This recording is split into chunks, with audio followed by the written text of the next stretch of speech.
Salutare dragilor și bine ați venit la rețetele Mihailei! Astăzi am pregătit pentru voi o delicioasă rețetă. Cremă de zahăr ars cu o consistență densă și cremoasă, dar cu un conținut de zahăr rafinat aproape la jumătate față de varianta obișnuită. Și asta datorită unui ingredient special. Imediat vă explic despre ce este vorba.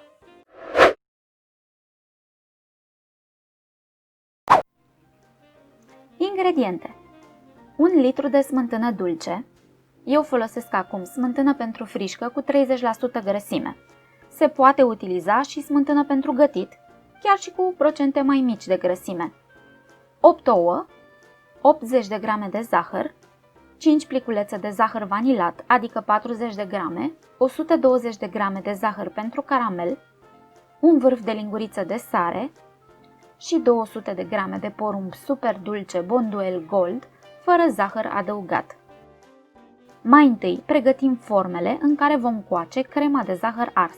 Avem nevoie de o tavă rotundă de 28 de cm, care va servi drept baie de apă, și o tavă rotundă mai mică, în care vom coace efectiv desertul.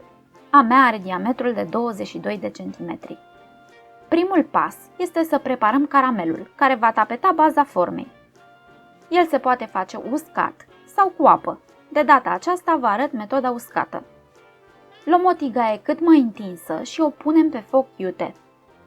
Presărăm zahărul în ea în strat cât mai subțire și uniform. De-abia când începe caramelizarea și zahărul devine lichid în mai multe locuri, începem să-l amestecăm. Dacă îl punem în strat gros sau amestecăm prea repede, el formează aglomerări care se vor topi mult mai greu. Luăm de pe foc imediat ce a căpătat o culoare brun aurie frumoasă. Nu-l lăsăm să se ardă prea tare, altfel va avea gust amar. Îl turnăm imediat în tava în care vom coace desertul. Nu trebuie să tapetăm și pereții vasului. Oricum, caramelul se dizolvă foarte repede din cauza umidității din cremă și nu rămâne pe acești pereți. El formează un sos lichid care ajunge inevitabil la baza tăvii. Preîncălzim cuptorul la o temperatură mică, 130-140 de grade Celsius. Dacă aveți cuptor pe gaz, îl dați la minim.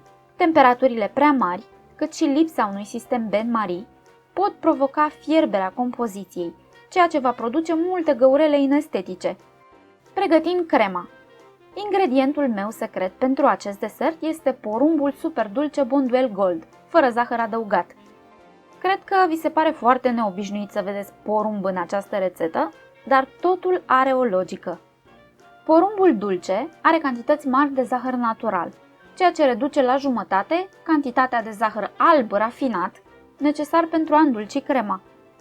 Conține amidon natural, care ajută desertul să aibă o consistență mai fermă, și beta-caroten, care va da cremei noastre o culoare galbenă mai intensă. Îl punem într-un blender. Porumbul dulce are un gust lăptos, care se potrivește foarte bine cu celelalte ingrediente din rețetă, astfel încât va trece neobservat. Peste el adăugăm smântâna dulce. Cea mai bună cremă de zahăr ars se face cu smântână dulce. Folosim lapte numai când ne dorim o variantă mai economică sau mai puțin calorică. 4 ouă întregi împreună cu 4 gălbenușuri. Albușurile dau o consistență gelatinoasă. Noi, în schimb, ne dorim o consistență cremoasă, care este mult mai plăcută și dezirabilă într-un desert.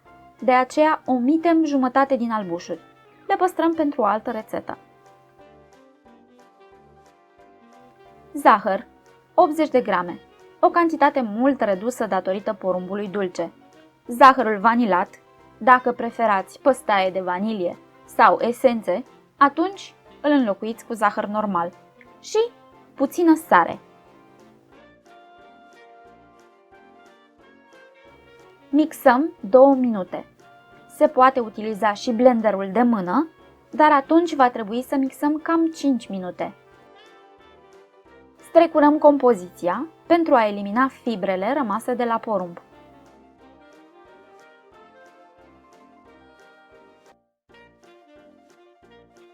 Turnăm lichidul astfel obținut în tava tapetată cu caramel, care la rândul ei este așezată în tava mai mare.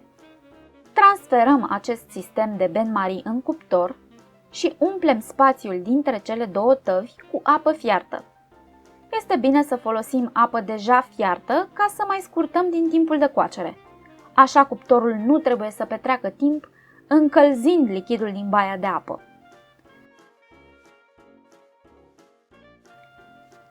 Închidem cuptorul și coacem până când compoziția este închegată. La mine asta a durat 90 de minute, dar poate dura mai mult sau mai puțin în funcție de cuptorul fiecăruia. Știm când este gata după felul cum se mișcă compoziția. Când este coaptă, se simte la atingere ca o gelatină. Lăsăm crema să ajungă la temperatura camerei, apoi o punem la frigider până este complet rece. Așa arată crema de zahăr ars, răcită și răsturnată. Dacă aveți probleme și nu vrea să iasă ușor din formă, scăldați tava un minut în apă fierbinte și se rezolvă. Așa arată și felia tăiată. Apetisantă, cu o consistență foarte, foarte cremoasă și dulce cât trebuie. Este într-adevăr un desert deosebit. Sper să încercați și voi, dragilor, această cremă de zahăr ars pentru familie și prieteni și vedeți dacă cineva reușește să identifice ingredientul secret. Poftă bună, dragilor! Numai bine!